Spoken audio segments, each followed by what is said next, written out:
Bonjour les amis, bienvenue dans La Bête du Cosmétique. La Bête du Cosmétique est là pour te dévoiler les plus grands secrets cosmétiques jamais mis à l'huile des Burundais. Et oui, aujourd'hui notre cible c'est le Burundi. Alors ça veut dire quoi cosmétique? C'est toute préparation non médicamenteuse destinée aux soins du corps, à la toilette, à la beauté. J'ai nommé les shampoings, les savons, les baumes à lèvres, les crèmes hydratantes, les laits de beauté et j'en passe. Alors sans plus tarder, je vais vous donner dans cette première partie 4 ingrédients utilisés dans le cosmétique pour nous détruire. Et oui, quand on parle d'armes à destruction massive, celui-ci n'est pas exclu. Le numéro 1, j'ai nommé le parabène.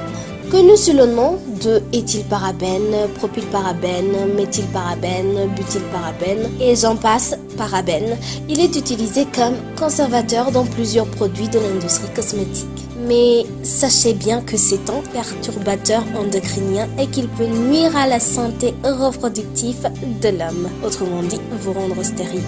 À côté du fait que ça endommage le fonctionnement de votre organisme. Chouette, non? Le numéro 2, le parfum qu'on trouve dans plusieurs produits cosmétiques qui agit comme en parfumant. Ouais, c'est pour l'odeur. Cet ingrédient contient des composés inconnus nocifs à la santé. En effet, il peut causer des allergies, de l'asthme. Faut aussi avouer que certains sont même neurotoxiques et liés à l'augmentation des risques de cancer. Il est aussi nocif pour l'environnement et les animaux sauvages. Le numéro 3, le pétrolatum. Il s'agit d'une gelée de pétrole de type vaseline. Je ne parle pas de vaseline, je dis pétrolatum qui est une gelée de pétrole de type vaseline. Dans les soins capillaires, elle donne de l'éclat aux cheveux. Et dans les baumes à lèvres, les rouges à lèvres, les soins hydratantes, elle est utilisée pour créer une barrière hydratante. Mais c'est aussi un dérivé du pétrole qui est contaminé avec des substances cancérigènes reconnues. Les hydrocarbures polycycliques aromatiques, HAP.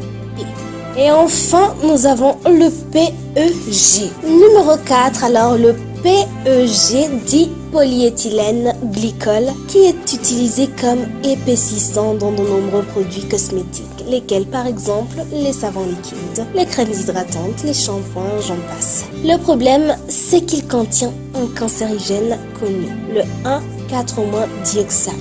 Évitez aussi le propylène glycol, PG et les dérivés chimiques semblables. Bon alors, merci de m'avoir prêté oreille. Si vous avez besoin d'un conseil, contactez-moi au 257 61 80 46 70. On se revoit bientôt dans la deuxième partie de La Bête du Cosmétique. Alors choisissez de vivre ou bien de mourir en beauté.